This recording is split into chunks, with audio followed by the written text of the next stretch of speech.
Halo, selamat siang. Oh iya, Selamat mungkin siang. ya waktu siang untuk Indonesia Timur ya. Mau menyapa dulu Mbak Amel. Iya, Saya panggil Mbak Amel atau Amelia saja nih. Amel. Biasanya dipanggil Amel. Oke, Amel. Iya, selamat waktu pagi di London ya, Amel. Mm-mm. Iya. Iya, Sobat Instagram semua, seperti yang sudah kalian lihat di flyer, bahwa siang hari ini ada satu kesempatan yang sungguh menarik untuk kita bersama-sama sharing dan diskusi mengenai em, bagaimana mengikuti suatu beasiswa. Beasiswa ini cukup bergengsi, ini adalah beasiswa dari Kementerian Keuangan, yaitu LPDP. Dengan narasumber, bisa dikatakan seperti itu, atau pembicara lah ya, eh, Mbak Amalia Miranda. Jadi Amel ini langsung live dari London ya, di sana. Semoga jaringannya tidak akan bermasalah dan berharap semua teman-teman yang gabung di sini bisa memanfaatkan kesempatan ini dengan baik. Nanti saya akan memulai dengan dua sesi pertanyaan, kemudian nanti di sesi terakhir teman-teman bisa mengajukan pertanyaan di inbox chat ya, di chat inbox maksud saya. Oke, kalau begitu saya langsung saja dulu mau menyapa Amalia. Sekarang bagaimana keadaannya, sehat-sehat di sana? Bagaimana keadaan Sehat, di London? sehat. Kemarin 2 hari yang lalu baru habis jab kedua vaksin. Jadi di sini kan Mm. kita kalau sebagai student itu juga eh, sebagai residen di sini, selama kita studi itu juga bisa vaksin kan, vaksin gratis juga. Jadi sudah second jab yang Pfizer 2 hari yang Mm. lalu agak-agak kena efek sampingnya dikit sih, agak apa nggak enak badan, tapi udah minum paracetamol, jadi hari ini udah lumayan enak itu. Oh, oke oke oke oke, syukurlah ya kalau memang Hmm. sekarang sudah boleh kembali fit. Oke, teman-teman Instagram semua, sobat Instagram, mungkin di awal ini saya mau memperkenalkan sedikit tentang Amalia ya. Jadi Amalia ini merupakan seorang gadis kelahiran Palu. Nah, dan juga dia uh, bersekolah menengah pertama SMP itu di SMP Negeri 1 Palu, lalu melanjutkan di SMA Negeri 1 Palu, dan melanjutkan lagi ke jenjang sarjana atau S1 strata 1 itu di Universitas Gajah Mada untuk jurusan Farmasi Sains dan Teknologi di tahun 2012 sampai 2016. Setelah itu Amalia melanjutkan apoteker di Farmasi Industri masih di Universitas Gajah Mada di tahun 2016 sampai 2017. Dan setelah itu Amalia mendapatkan kesempatan beasiswa melanjutkan program master di King's College London ya, mengambil pharmaceutical technology, benar ya Amalia? Tuh, tuh. Berarti sekarang lagi ongoing penyelesaian studi ya? Mm-mm, mm-mm. Lagi semester 3. Oke, okay. Lagi Kalau semester gitu 3. mungkin sharing kita ini akan berjalan selama 1 jam, jadi tanpa tunda-tunda banyak waktu, saya akan langsung tanya saja ke Amel.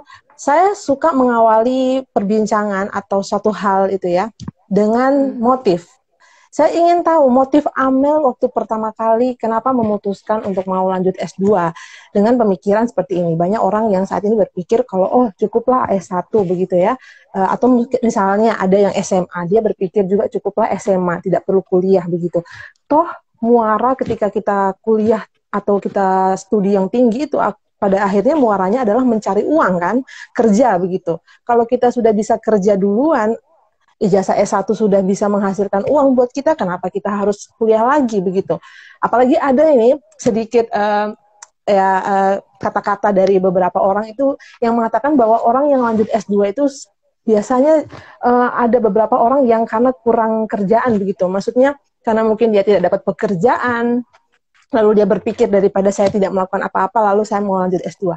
Kalau Amel sendiri apa motifnya waktu memutuskan mau lanjut S2? Mm.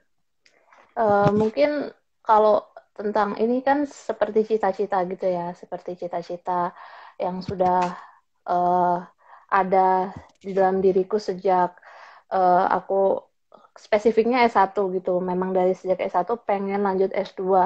Nah, sebenarnya mimpi kita masing-masing, misalnya sebagai individu itu juga pastinya dipengaruhi oleh orang-orang sekitar kita kan.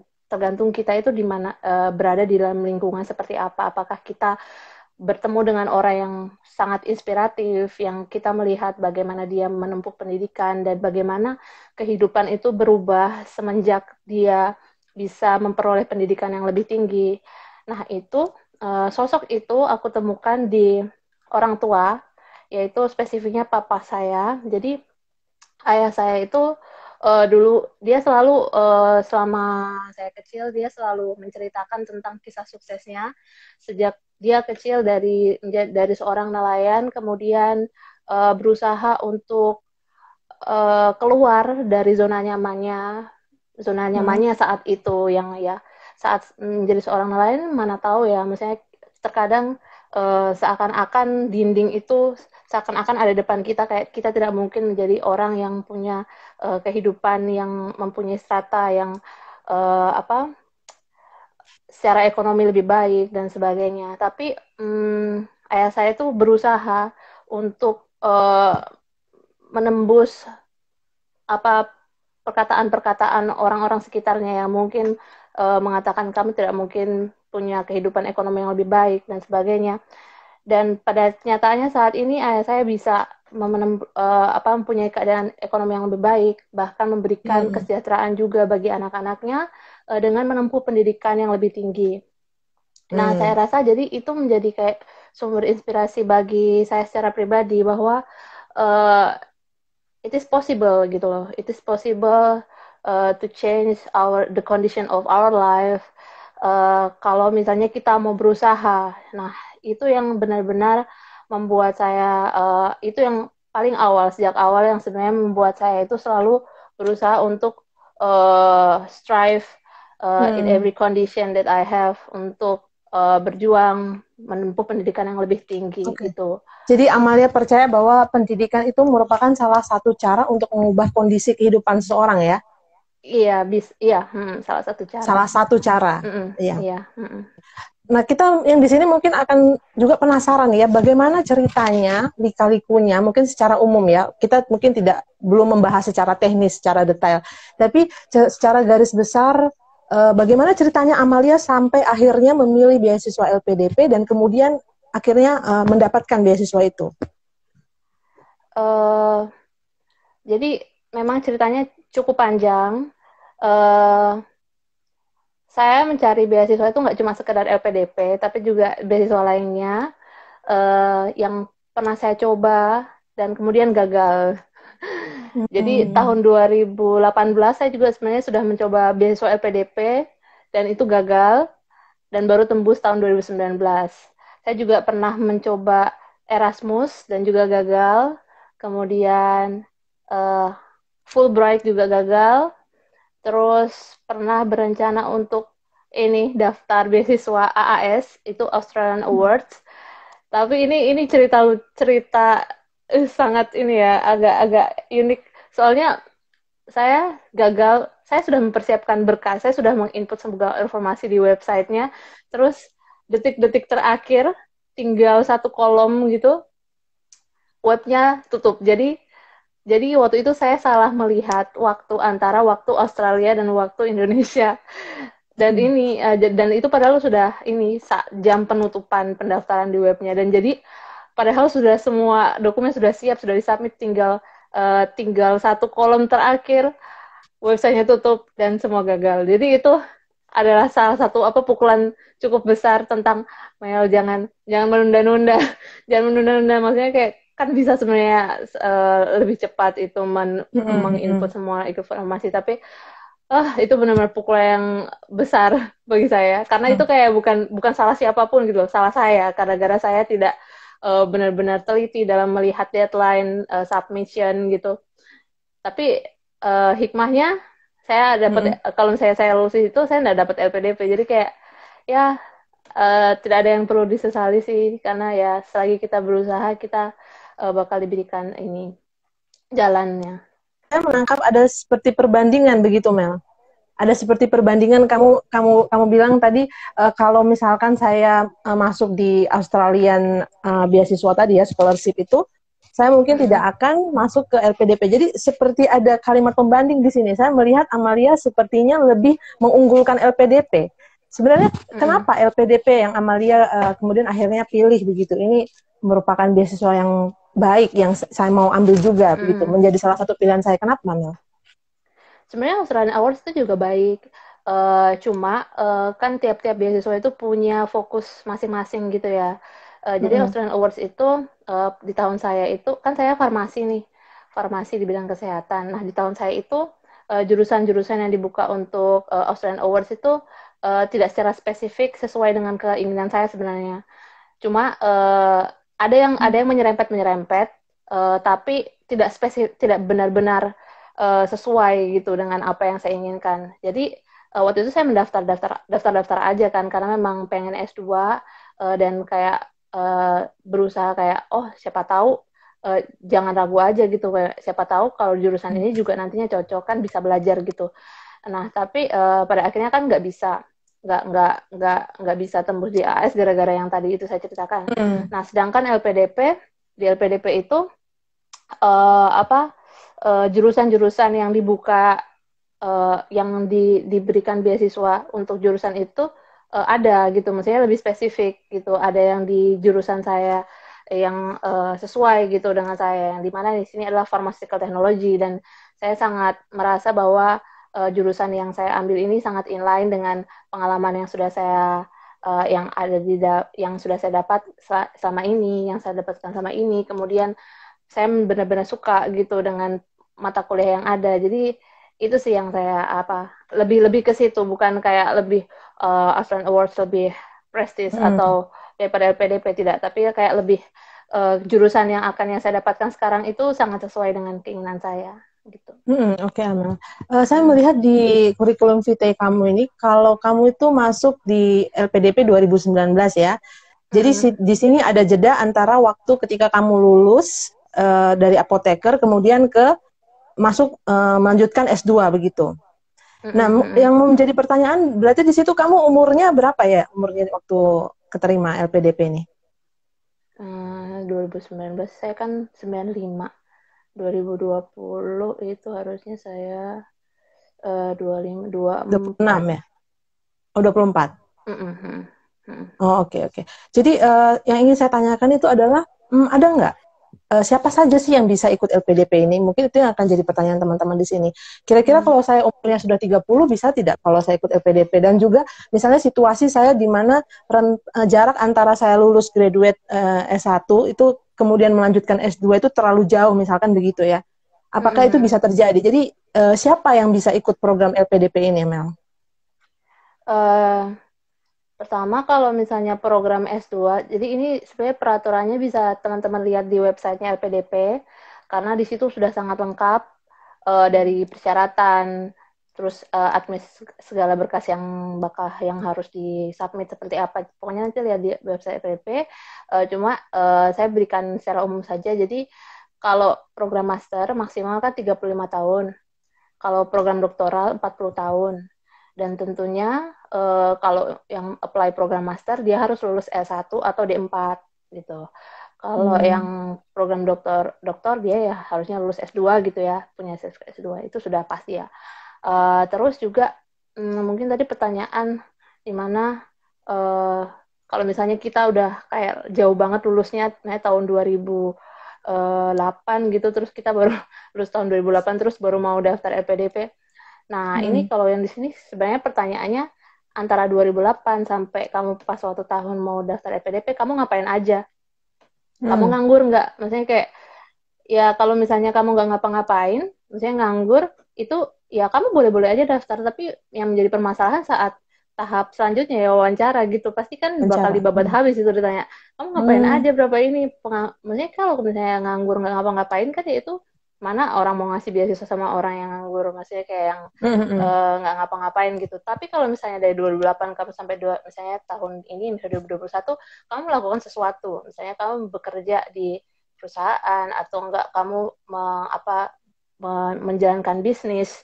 Dan apabila kalau misalnya bisnis itu sangat inline dengan jurusan yang akan kamu ambil, itu sangat menjadi added value buat kamu untuk misalnya wawancara, untuk bisa dapat beasiswa LPDP itu sih.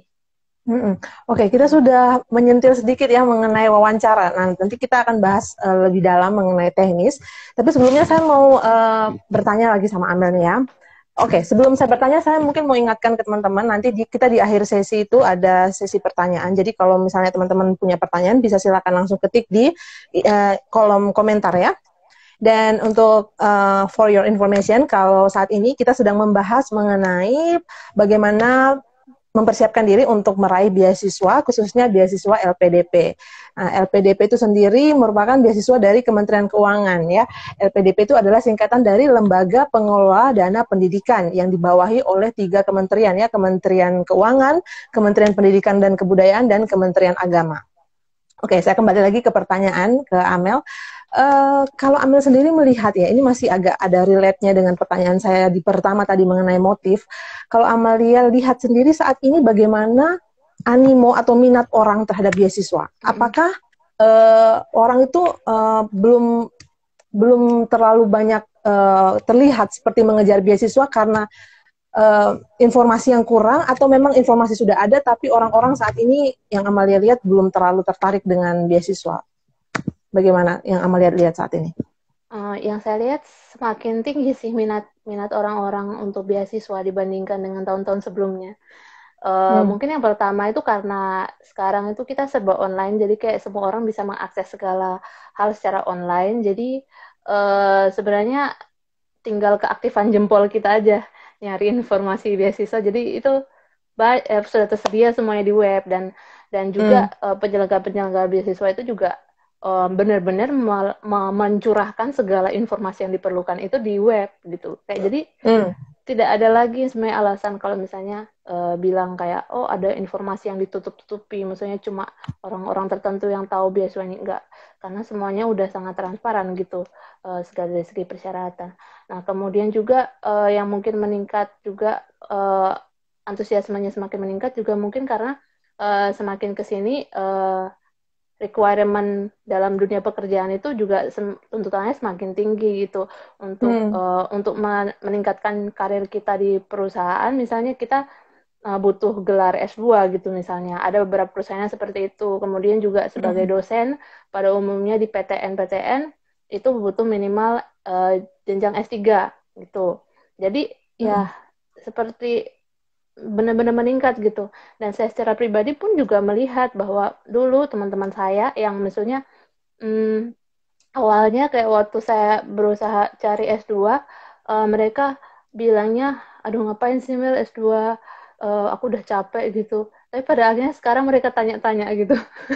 Tanya-tanya, gimana Mel syarat S2 gitu. Oh ternyata mau juga S2 gitu. Jadi ya sudah mulai ada perubahan perubahan pemikiran gitu dari orang-orang sekarang bahwa menempuh studi lebih lanjut juga itu penting. Dan juga mungkin dipengaruhi sama influencer-influencer kali ya. Karena sekarang juga influencer-influencer yang ada di Instagram misalnya, seperti misalnya yang menurut saya influencer yang paling sangat mempengaruhi orang-orang untuk bisa studi lanjut itu seperti Maudy Ayunda gitu, kayak bahwa di dalam kesibukannya sebagai artis dia pun juga bisa menempuh pendidikan. Jadi itu sangat mempengaruhi anak muda zaman sekarang gitu. Oke, sekarang kita langsung aja Mel. Kita ke hal yang mungkin paling banyak teman-teman tanyakan juga, itu mengenai teknis. Kebanyakan mungkin teman-teman akan begini ya. Oke, saya mungkin administrasi bisa saya lihat di website begitu ya, terus persyaratan bisa saya penuhi, tapi tahapan apa lagi yang harus saya hadapi setelah administrasi itu, dan berapa ujian yang harus saya lewati? Jadi apa saja tahapan yang harus dilewati oleh seseorang supaya dia bisa menjadi seorang penerima beasiswa LPDP? Iya sih, sebenarnya kayak semuanya itu sudah ada update-annya di website. Saya cuma sharing aja dulu. Kalau saya ada 3 tahap tuh LPDP. Seleksi administrasi, terus seleksi berbasis komputer, itu seperti TPA, terus habis itu soft skill, seperti ya soft skill dan juga on the spot essay writing. Nah, itu di dalam satu rangkaian. Terus yang ketiga wawancara. Nah, kalau yang sekarang kayaknya agak berbeda. Aku lihat kemarin sempat cek di websitenya itu seleksi administrasi, terus substansi akademik dan kebangsaan, dan juga wawancara. Jadi ya memang tiap-tiap tahun itu tahap proses seleksinya itu beda-beda gitu. Tapi sebenarnya intinya sama sih. Sama kayak misalnya ya kalau seleksi administrasi itu minimal kita memenuhi berkas-berkasnya. Jadi berkas-berkasnya itu jangan dipalsukan, terus lengkap. Jadi ya kalau misalnya sudah kayak gitu pasti lolos lah.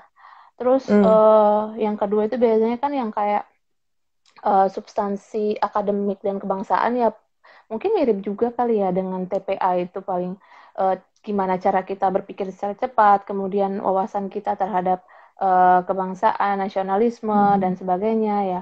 Dan yang terakhir ya wawancara. Nah, wawancara itu biasanya ada psikolog, terus ada juga misalnya dari akademisi itu yang akan memberikan beberapa pertanyaan gitu. Ya, dari tahapan-tahapan itu Mel, ada nggak tahapan yang paling kamu nggak bisa lupakan lah? Entah itu mungkin karena sulit atau ada momen yang unik di situ dari tahapan-tahapan yang kamu lewati itu. Pasti wawancara sih. Wawancara itu kayaknya menjadi ini momok bagi semua kebanyakan seleksi beasiswa gitu karena benar-benar itu tricky gitu loh, kayak terkadang kita juga tidak tahu standarnya maunya seperti apa, jawaban kita itu harusnya seperti apa, terus dan di situ juga tidak cuma jawaban kita, tapi sikap kita saat menjawab pertanyaan itu juga menjadi penentu, karena ada kayak psikolog gitu yang mengamati bagaimana kita itu, apakah kita waktu jawab pertanyaan emosi gitu, karena pertanyaan-pertanyaan juga kadang-kadang bikin emosi, kayak sengaja gitu, kayak buat kita mau lihat kita itu ini bagaimana kayak kalau misalnya kita itu bisa menjawabnya itu tetap dengan tenang, dengan tetap rasional, nggak panik gitu waktu ditanya gitu. Oke, berarti kita akan spesifik ke wawancara ya. Jadi di wawancara itu biasanya pertanyaan-pertanyaan apa saja yang akan muncul, Mel? Pokoknya kayak kita disuruh perkenalkan diri terlebih dahulu gitu kan.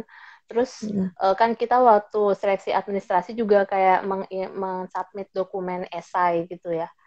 Kalau yang dulu saya itu kayak rencana studi dan proposal studi. Nah, jadi mereka bakal cari pertanyaan ya dari situ. Misalnya kayak berawal dari gimana rencana studi kamu. Jadi kayak kita boleh menjelaskan lagi. Misalnya saya mau seperti ini nantinya. Terus jadi di situ bisa kelihatan kalau misalnya memang kita itu punya rencana yang udah jelas apa kita masih belibet gitu. Karena dulu saya pernah gagal tuh 2018 LPDP 2018. Nah, itu kan gagalnya diwawancara juga di situ karena saya tidak punya rencana studi yang jelas gitu, kayak masih belibet gitu kayak di dalam pikiran karena masih kacau. Ya gitu. Jadi dari situ saya belajar bahwa memang plan yang jelas. Jadi kayak misalnya kalau misalnya aku punya uang nih, aku mau kasih kamu, aku membiayai kamu. Pasti kita maunya orang itu punya rencana yang jelas gitu tentang masa depannya, tentang kamu mau ngapain aja di sana, kamu belajar apa aja di sana, berapa SKS yang akan kamu tempuh gitu. Terus kira-kira bisa tepat waktu apa enggak. Nah, itu kan penting banget kan. Jadi ya itu bukan hal yang sebenarnya kayak hal yang perlu kita kagetkan gitu saat wawancara, karena itu memang sudah sepantasnya ditanyakan gitu. Nah itu jadi yang saya pelajari di situ 2018 saya gara-gara rencana studi saya nggak begitu jelas dan pas waktu 2019 saya sudah belajar dari situ, saya sudah lebih baik dalam menjelaskan rencana studi saya dan mungkin itu yang membuat saya bisa lolos gitu. Jadi mungkin ada dua gitu Mel ya, ada dua. Pertama orang yang tidak punya tujuan jelas dan ketika diwawancara itu ketahuan. Lalu yang satunya itu adalah orang yang punya tujuan jelas tapi dia tidak bisa menyampaikannya dengan baik gitu kan? Iya, betul. Oh, jadi memang kalau orang yang hanya sekedar kayak aku cuma mau S2 mau keluar negeri misalkan begitu ya. Itu mungkin boleh seperti itu, tapi dia harus menemukan motif lain begitu yang kuat gitu ya untuk meyakinkan para Reviewer. seleksi ya Iya. reviewer itu untuk memberikan dana sama kita begitu ya. Betul, heeh. Sebenarnya kayak misalnya dari awal bilang aja kita berpikir, oh aku mau S2 di luar negeri. Boleh, maksudnya itu menjadi kayak mungkin desire kamu, misalnya cita-cita kamu. Tapi sebenarnya memang sebelum wawancara itu kita perlu banyak ini sih memberikan pertanyaan refleksi bagi diri kita sendiri gitu. Kayak misalnya, hmm, kayak misalnya kayak tadi, kenapa sih sebenarnya kamu S2? Apakah kamu itu cuma mau melarikan diri dari tanggung jawab bekerja gitu, misalnya karena nggak dapat kerja jadi mau S2 gitu. Nah, jadi kayak itu sebenarnya ini sih, misalnya pertanyaan-pertanyaan itu tuh juga membantu kita diri kita sendiri nantinya pada saat kita S2 di sini. Jadi kita mengingat gitu, oh dulu tujuan saya sebenarnya seperti ini gitu, bahwa dan itu kayak tetap membuat kita tetap on track gitu. Jadi nggak apa kayak nggak bukan sekedar S2 asal-asalan, tapi memang dengan purpose itu. Jadi bisa dikatakan semua orang yang mendapat beasiswa LPDP ini memiliki purpose yang kuat ya Iya, iya, tentu, dengan tentu. beasiswanya. Mm-mm, mm-mm, iya. Oke. Jadi apa sih yang biasanya membuat orang gagal dalam seleksi LPDP ini? Banyaknya gagalnya di mana, Mel? Kalau menurut kamu? Banyak faktor ya, tapi kan ini yang paling bikin banyak gagal ya.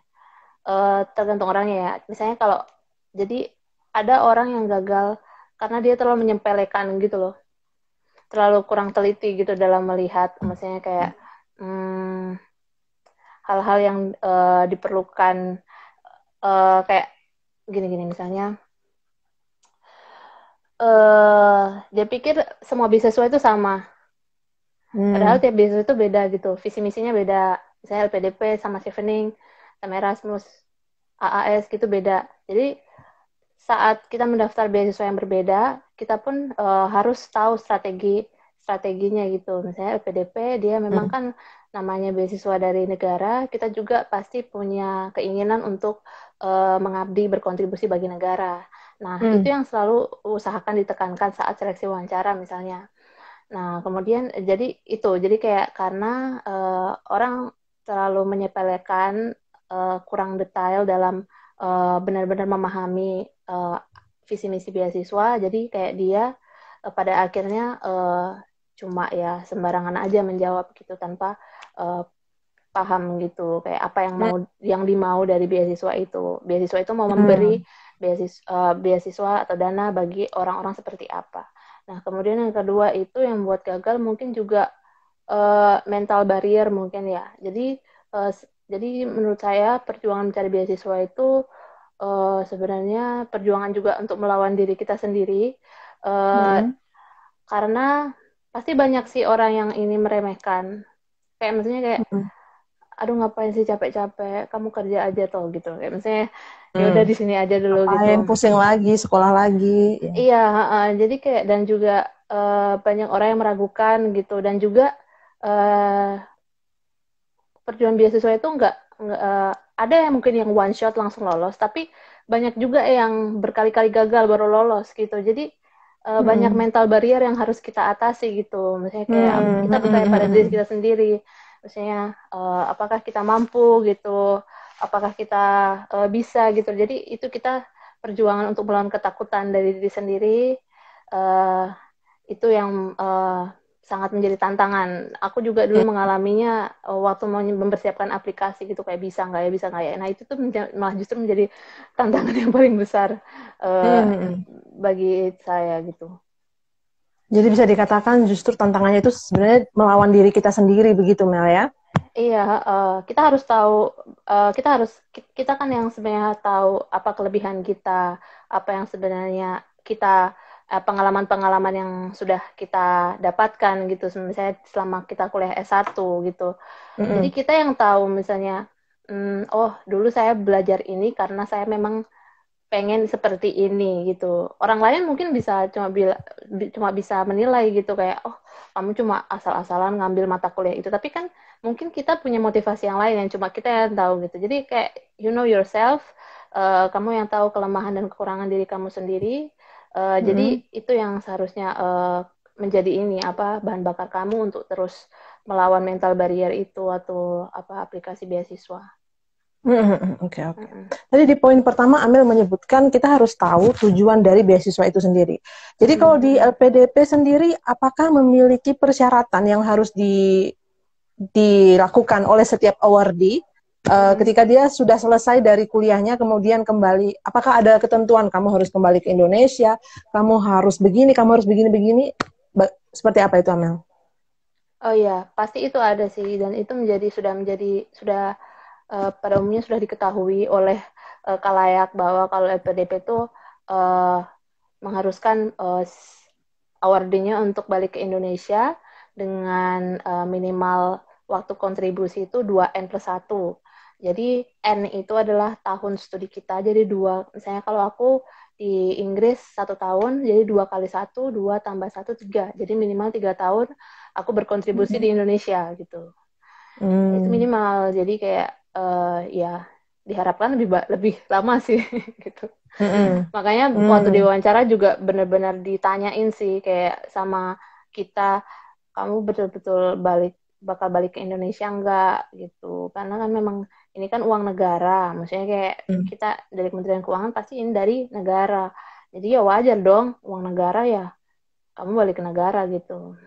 Ya, gitu. Tapi pernah nggak ada kejadian kalau misalnya tiba-tiba ada mahasiswa yang di luar negeri terus dia nikah sama orang di luar negeri terus nggak balik-balik. Tapi mungkin nanti kita nggak cerita di sini ya, itu hanya sedikit chit-chat gitu ya, nanti di luar sini. Baik, teman-teman, sekali lagi kalau ada yang mau bertanya silahkan ya menuliskan pertanyaan Anda. Feel free untuk tuliskan pertanyaanmu di kolom komentar. Nah, kita tiba di hal yang juga menarik ini. Apa manfaat yang diterima oleh seorang penerima beasiswa LPDP? Wah, kita mau tahu apa aja ya yang diterima. Soalnya flyer kemarin tulisannya itu biaya hidup 0 rupiah. Wah, apakah memang sebenarnya seperti itu? Jadi Amalia di London ini tidak mengeluarkan sepeser pun? Oh, dari ini ya, kantong sendiri ya? Iya, jadi manfaat apa yang diterima oleh kamu sebagai penerima beasiswa? Iya, betul. Jadi semua biaya itu sebenarnya sudah sangat tercover sekali. Bahkan kita bisa menabung gitu, teman-teman. Kalau misalnya punya ini ya kemampuan manajemen finansial yang baik, pasti bisa menabung lah. Kan itu di covernya itu tuition fee. Tuition fee itu kayak SPP. Kemudian juga biaya pendaftaran ke universitas tujuan. Misalnya dulu kita daftar ke universitas itu kan biasanya ada yang harus bayar gitu untuk submit berkasnya. Nah, itu nanti bisa di-reimburse gitu. Jadi pokoknya nanti biaya SPP, terus tunjangan buku, terus juga kalau misalnya tesis juga biaya penelitian tesis juga dibiayai, biaya seminar, biaya publikasi jurnal. Nah, itu kan yang untuk education. Nah, kalau yang non education itu kayak misalnya biaya hidup kita sehari-hari juga kita dikasih uang jajan gitu, dan itu sudah itu sangat cukup dan sudah disesuaikan dengan negara di mana kita melaksanakan studi. Kemudian seperti UMR-nya begitu ya? Iya, mungkin iya. Lebih seperti itu. Kemudian transport kita ke daerah atau ke negara di mana kita studi juga dibiayai. Kemudian asuransi kesehatan, kemudian settlement allowance itu kayak biaya siap-siap pindah gitu loh. Kayak misalnya misalnya saya kuliah di London kan, jadi kan waktu pertama kali tentunya biayanya pasti lebih besar gitu untuk kayak pindahin barang, nyari kos, nyari flat gitu. Nah, itu juga ada biayanya. Kemudian visa pun kalau bagi yang luar negeri juga ada biayanya gitu. Jadi benar-benar ya memang ini sih sangat tercover. Itu dari segi, jadi kayak tadi kan Mbak Dian bilang apa yang kita dapatkan itu ya, bisa kuliah gratis, dan tanpa beban. Jadi kayak kita benar-benar bisa fokus untuk kuliah aja di sini. Kemudian yang kedua sebenarnya yang manfaat yang aku dapatkan dari jadi awardee LPDP itu sebenarnya ini dari proses seleksinya pun saya banyak belajar gitu loh. Kan kalau misalnya teman-teman juga ikut seleksi apapun itu yang terkait dengan yang membutuhkan wawancara dan juga membutuhkan kayak latihan-latihan soal untuk wawasan kebangsaan. Itu kan kayak membuat kita sendiri itu kayak belajar gitu ya. Nah, saya sangat banyak Hmm. belajar gitu saat waktu proses seleksi beasiswa. Jadi walaupun tahun 2018 itu saya gagal, saya banyak belajar juga justru di situ, kayak Hmm. lebih peka terhadap isu-isu yang berkaitan dengan kebangsaan, kemudian juga tentang apa wawasan-wawasan uh, hal-hal yang misalnya terkait nggak cuma isu kebangsaan tapi global juga, dan juga saat Hmm. belajar TPA itu kan juga melatih kita untuk berpikir cepat. Jadi dari situ saja saya sudah, dan oh ya, dan apalagi saat wawancara kan kita benar-benar self reflection, kita harus memahami diri kita sendiri. Nah, itu yang penting juga, Hmm. kita juga bisa belajar bahwa diri kita sendiri seperti apa, tujuan kita apa, mimpi kita itu sebenarnya seperti apa. Nah, itu yang sangat membangun saya saat proses seleksi beasiswa itu. Oke, oke. Em, Berbicara tadi mengenai apa yang diwawancarai ya, ini kita agak ngalor ngidul sedikit. Mm-mm. Eh, Mm-mm. saya pernah dengar bahwa di wawancara itu juga akan ada materi mengenai radikalisme ya. Mm-mm. Mm-mm. Hmm. Jadi Iya, memang, jadi hmm, ya. mm, Jadi memang gimana gimana? dipastikan bahwa orang-orang yang akan diterima di beasiswa LPDP ini eh, Mm-mm. apa tidak terpapar oleh pemahaman radikalisme begitu ya.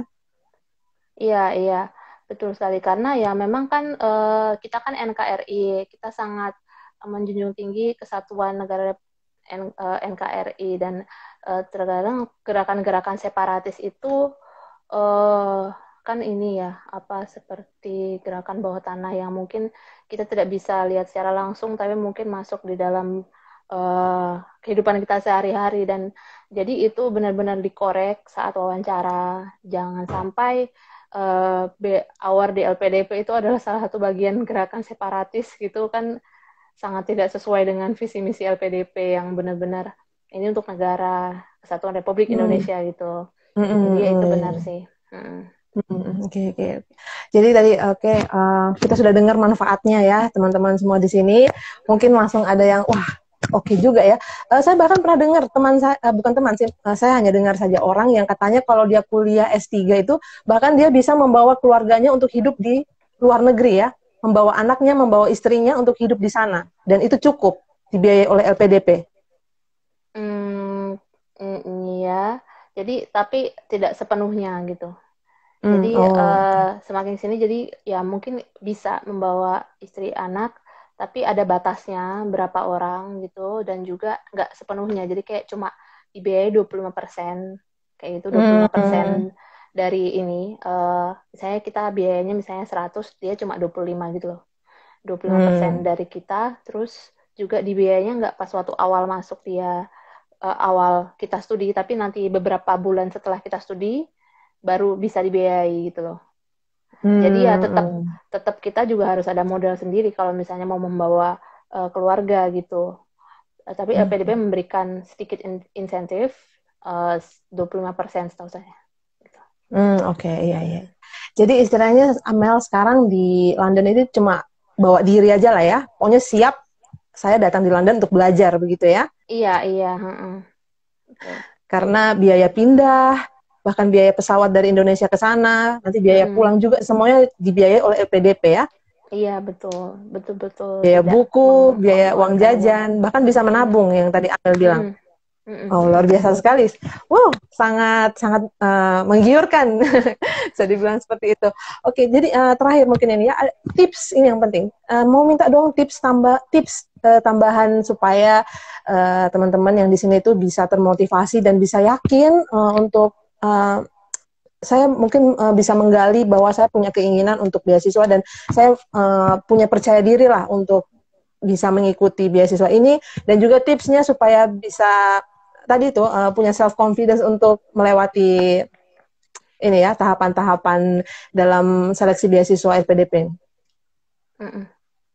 Tipsnya yang pertama, jangan jangan ragu untuk mencari informasi, jangan ragu untuk bertanya kepada orang-orang, dan juga mungkin kepada award-award yang sudah lolos di beasiswa LPDP, tanya tips-tips dan segala macam ke mereka, apalagi tentang hal-hal teknis, misalnya tentang wawancara, kira-kira jawaban seperti ini cocok enggak, kemudian misalnya juga misalnya tentang esai-esai yang ditulis harus seperti apa, yang kira-kira. Biasanya kalau teman-teman punya orang-orang yang udah lolos duluan dan bisa lihat gitu, maksudnya kayak lihat gimana mereka cara menulis esai mereka, itu menjadi sangat sangat berguna gitu buat teman-teman dalam proses aplikasi teman-teman. Dan juga tapi kalau misalnya bertanya misalnya ke ORD LPDP, tolong jangan blind gitu, jangan blindly gitu, jangan kayak Kak, beasiswa LPDP caranya apa aja gitu, kayak kamu bisa lihat di website gitu loh. Maksudnya itu semua sudah ada. Jadi kamu pun juga sudah ada background bahwa kamu benar-benar niat untuk mencari. Jadi jangan cuma sekedar membuat orang yang kamu tanyai itu kayak sebagai robot gitu loh, kayak ngerti kan maksudnya. Jadi kayak kamu juga harus menunjukkan intention bahwa kamu sudah mencari informasi di mana-mana dan kamu juga ini, dan ya baru kamu bertanya gitu loh. Jadi tolonglah gitu. Terkadang saya juga ditanyakan sama orang-orang yang terlalu teknis gitu loh, padahal semuanya sudah ada di website. Yeah. Betul. Nah itu. Nah kemudian ya itu tadi sering-sering bertanya, dan kemudian sering minta dukungan dari orang-orang di sekitar saya, didoakan, karena saya pun di sini tidak lepas dari bantuan-bantuan orang-orang. Ini bukan kesuksesan saya sendiri gitu loh. Maksudnya keberhasilan saya lolos itu banyak pihak-pihak yang sangat membantu saya, misalnya dari ini berusaha untuk mengkoreksi surat rekomendasi saya dari awal gitu. Kayak saya minta setelah saya bikin bukan surat rekomendasi, maksudnya esai saya. Jadi saya menulis esai, terus saya tanya kira-kira udah bagus gak gitu, kayak gitu juga. Nah terus jadi jangan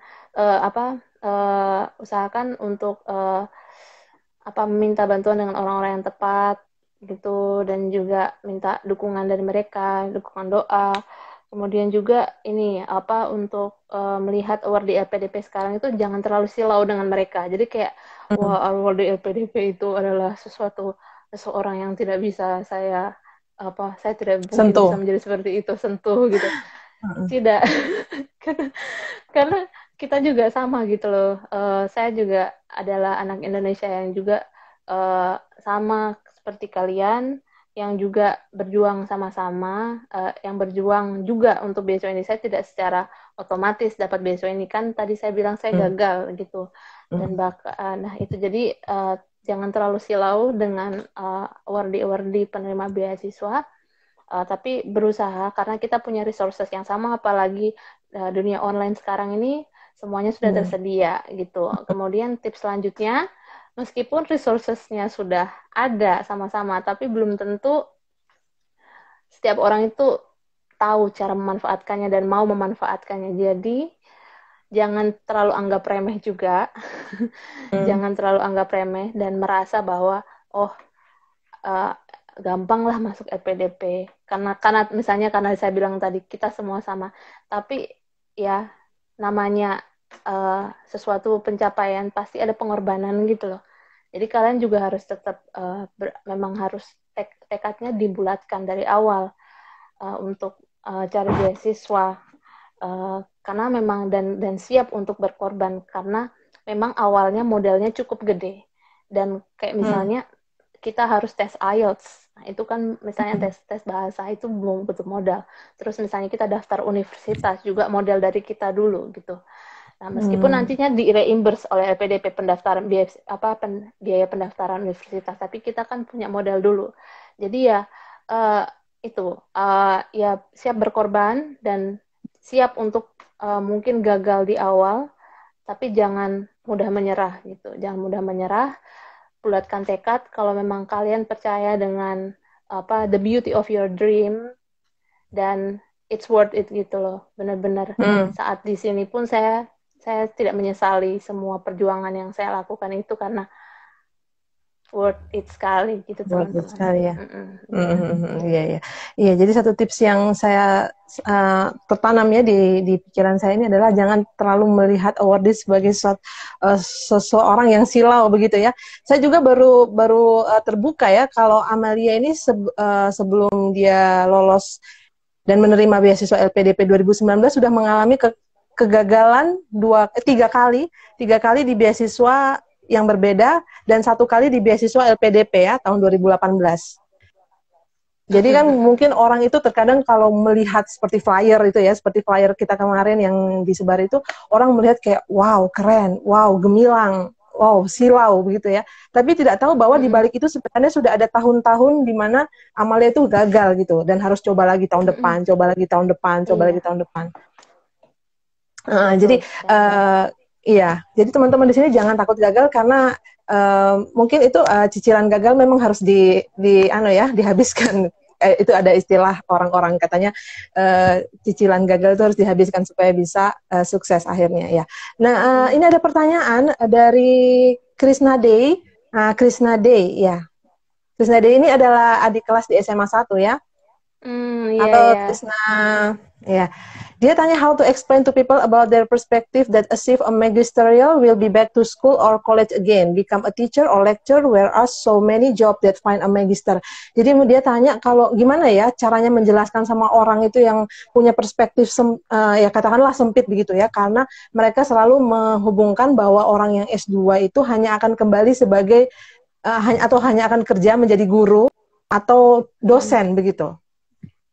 Dan tidak ada mungkin jarang begitu, jarang atau sulit bisa menemukan ladang pekerjaan yang lain.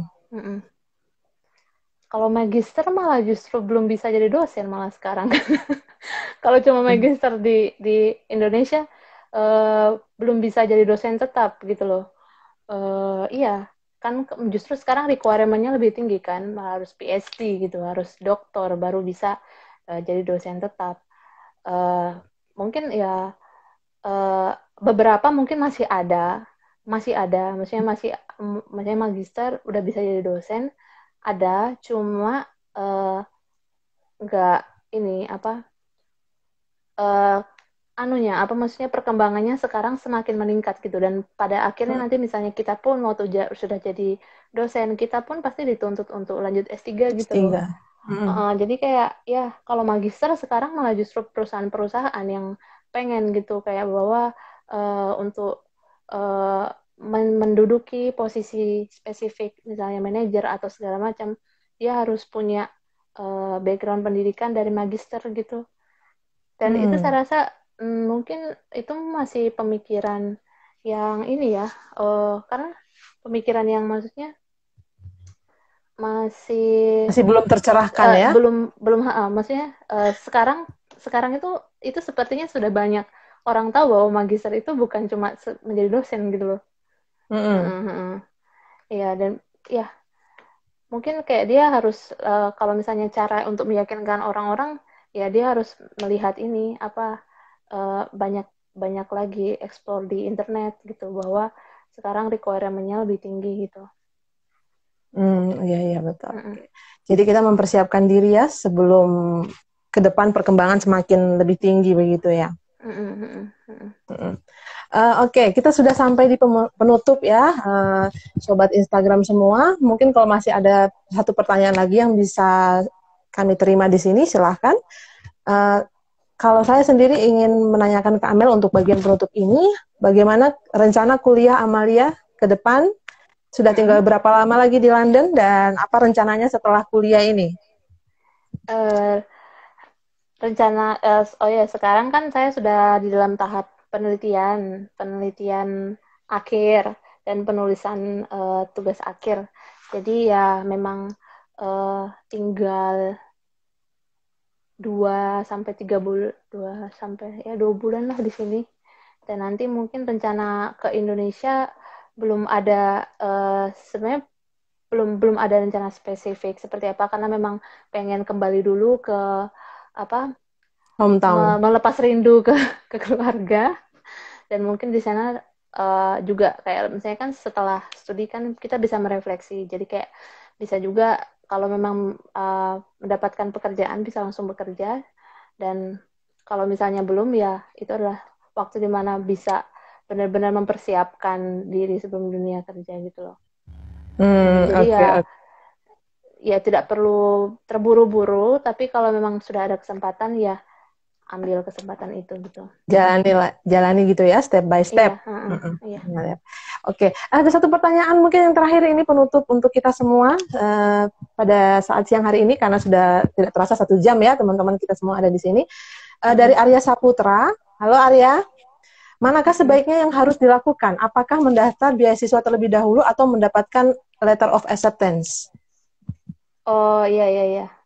Eh Gini, jadi sebenarnya tidak letter of acceptance itu kan tidak ada maksudnya saran tertulis bahwa saat kamu punya LOA maka kemungkinan besar kamu bakal diterima. Maksudnya kayak peluang kamu lebih besar untuk diterima. Tidak ada yang secara eksplisit menyatakan hal itu, tapi logikanya saat kamu udah punya LOA, misalnya saya pemberi beasiswa, saat misalnya orang ini udah punya LOA, itu seperti bukti tertulis yang nyata, yang bukan cuma cuap-cuap segala macam, bahwa dia sudah berusaha, dia punya intensi yang benar, dan juga sudah punya menunjukkan niatnya gitu, bahwa dia benar-benar mau melanjutkan studi ke jenjang berikutnya gitu. Jadi dari segi reviewer ya, itu masuk akal bahwa memang saya lebih yakin dengan si A yang sudah punya LOA dibanding dengan orang yang nggak punya LOA gitu loh.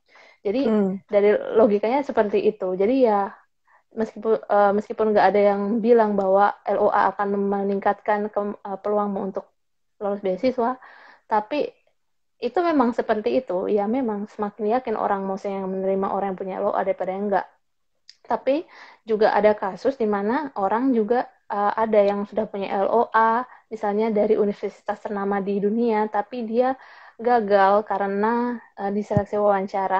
Biasanya juga ya karena dia tidak bisa menjelaskan dirinya bahwa jawaban-jawabannya itu tidak sesuai dengan visi misi beasiswa. Misalnya kayak kelihatan bahwa dia itu nggak mau balik ke Indonesia, terus dia tidak mempunyai wawasan kebangsaan yang baik, atau enggak dia emosional gitu, kayak tidak seperti karakter yang diinginkan oleh LPDP gitu. Jadi ya itu, jadi itu memang meningkat memperbesar kemungkinan, tapi tidak menjadi patokan gitu loh. Karena banyak orang yang nggak punya LOA, tapi dia bisa meyakinkan reviewer bahwa dia bakal dapat LOA dan dia punya karakter-karakter yang diinginkan gitu. Jadi tidak masalah sebenarnya ya? Iya. Tidak masalah mau LOA dulu atau beasiswa dulu begitu ya? Iya. Oh, ini ada lanjutan lah ini ya. Oke, kita masih punya 3 menit. Terus mendapat letter of acceptance bisa minta tolong teman IDP yang kuliah di tempat yang kita tuju? Mendapatkan letter of acceptance dari teman IDP. Maksudnya gimana ya? Teman IDP ini apa ya maksudnya IDP? Yang kuliah di tempat yang kita... Oh begini, maksudnya misalkan ini Arya ini ingin kuliah misalnya di London, terus dia ingin minta bantuan sama Amel, karena Amel di situ kan, minta bantuan untuk dapat LOA dari Amel. Nggak bisa sih, nggak bisa. Soalnya kan LOA itu benar-benar dari pihak universitas ya, jadi universitas itu dari berkas yang kita submit, dari personal statement yang kita submit, baru kita dapat LOA dari universitas. Jadi tidak ada hubungannya dengan saya gitu. Meskipun saya kuliah di misalnya King's College, saya bisa memperbesar kemungkinan bahwa kamu bakal dapat LOA, nggak bisa. Itu benar-benar pihak itu adalah urusan admission kampus, panitia penerimaan kampus, dan itu sangat sangat independen, tidak ada hubungannya dengan saya. Bisa dicampuri ya oleh pihak lain. Nah, tapi kalau mungkin yang LOA PhD itu agak beda ya. Kalau LOA PhD itu kan cara perolehannya itu lebih ke arah kita mencari supervisor, mencari profesor kita secara mandiri gitu.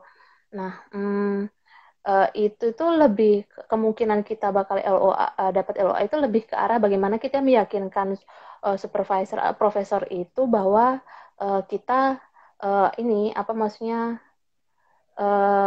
kita itu mampu untuk melakukan penelitian ini, kita punya kapasitas, maksudnya punya pengalaman untuk melakukan penelitian jenis ini, dan apakah proposal yang kita ajukan itu sesuai dengan penelitian yang sedang dia lakukan juga, profesor itu lakukan gitu. Biasanya kalau misalnya match dan kemudian kita bilang kita misalnya dalam status sudah punya beasiswa LPDP, nah kemungkinan besar dia bakal memberikan LOA gitu loh.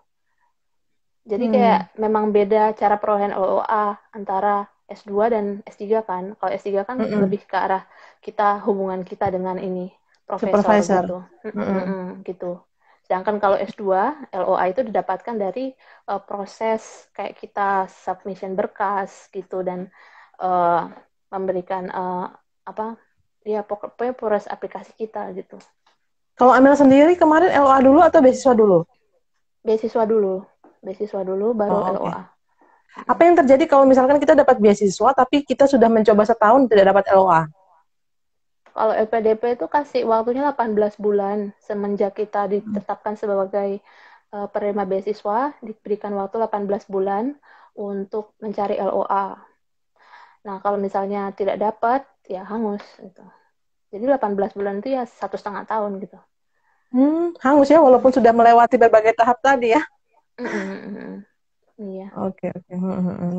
Jadi apa hal-hal yang bisa dipersiapkan teman-teman ini dari sekarang sambil mereka mempersiapkan untuk ini seleksi LPDP? Misalkan seperti apa ya, IELTS mungkin ya, IELTS atau TOEFL untuk yang mau keluar negeri. Tapi kalau dalam negeri tidak meminta IELTS kan ya, hanya TOEFL ya? Meminta. Universitas jadi, dalam negeri? Jadi sebenarnya terserah, maksudnya kayak mau TOEFL IBT, IELTS. Jadi kayak itu kan udah ada di itu ya, ketentuannya udah ada di website. Jadi itu kalau syarat bahasa Inggris itu biasanya yang dipakai IELTS atau TOEFL IBT atau apa-apa gitu. Jadi nanti itu ada nilainya masing-masing, nilai minimal masing-masing gitu. Ya itu benar.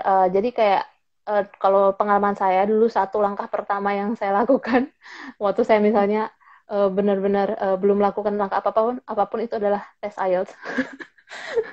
Karena kayak itu kayak saat kita udah dapat sertifikat IELTS itu kayak kan mahal juga tuh misalnya tesnya. Itu kayak membuat kita oke, sudah ada sertifikat IELTS, ini udah adalah satu langkah seperti ini acara kita hari ini, satu langkah awal yang maksudnya benar-benar membuat kita, benar kita membuat progres untuk mendaftar beasiswa. Jadi memang itu dulu sih langkah awal pertama kita yang bisa kita lakukan, belajar persiapan gimana itu soal-soal IELTS seperti apa, soal TOEFL seperti apa.